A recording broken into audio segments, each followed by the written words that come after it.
Ну что, наконец-то руки дошли до крыши. Вот, в частности, до стоек. У меня здесь очаги такие вспучившиеся, гниль, коррозия.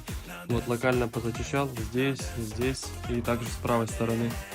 Так вот это все выглядит. Я думал, тут вообще уже ужас, сквозняки, но металл еще чуть-чуть имеется. На следующих выходных приеду, все хорошо сделаю, вот этот молдинг отклею, все позачищаю полностью, загрунтую, еще раз докрашу.